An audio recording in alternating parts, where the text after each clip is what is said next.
If you were ever in doubt that the United Methodist Church, the church that you belong to, wasn't right on the money, that we do things just off the top of our heads, I'm going to dispel that right now, because the United Methodist Church sends out to local churches like ourselves passages that pastors can follow for that particular Saturday, Sunday. It's usually 3. And there's an Old Testament and a New Testament, and sometimes, I don't know what the third one is, it may be the Old Testament also, but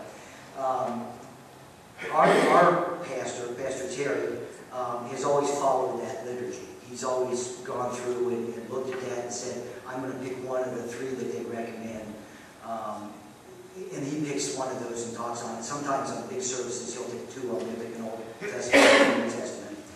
Tonight's one that they picked, that Jim read, was how appropriate for the month of June that we choose something about Father in there. It's talking about children and Father and all of that. I'm not sure that was by accident. I think that's pretty much planned, not so much with the church seasons, because we're in Pentecost right now, which is the spreading of Christianity. But it sure ties in with our earthly calendar.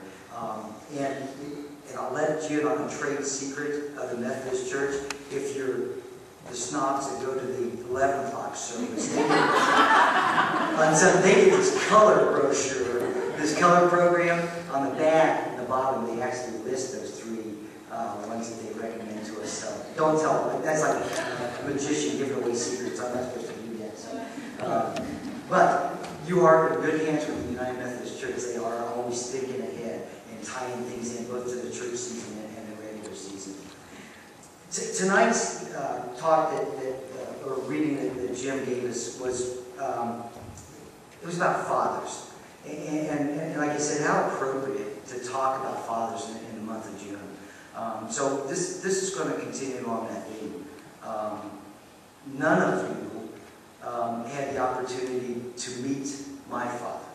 He died about 20 years ago, and I never got a chance to bring him to this church to meet you. So I'm going to describe my father to you just real quick. I'll go first, and then anybody else that wants to can stand up and tell about your fathers too. If you look up the word in the dictionary, character, Kurt Gill's picture will probably be right next to that. He was the absolute funniest man in the world to everybody but his family. His family's, me and my brothers were embarrassed. Oh gosh, he's telling that story again. He's telling that joke in front of those people.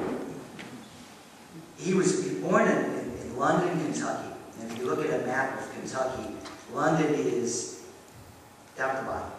You could almost do this and step in Tennessee.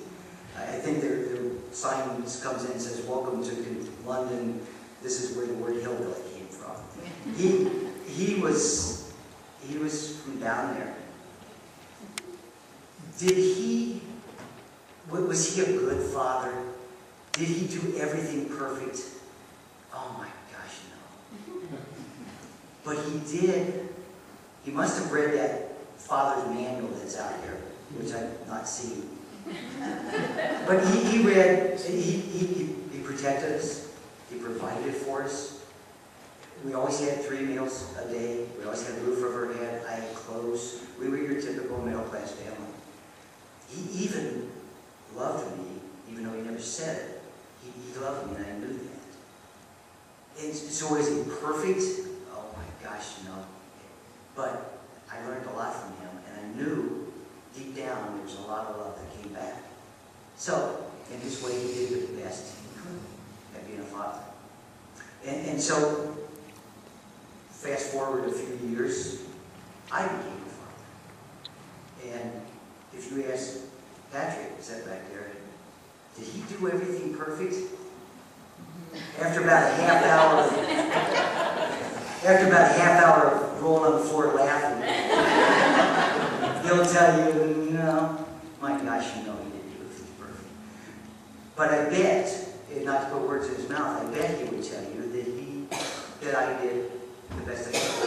probably did read that manual on being a father, that I protected and I provided and I taught and retaught and retaught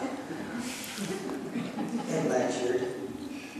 But I think he'll probably say too that I provided love and I forgave when forgiving was needed. I gave the love freely.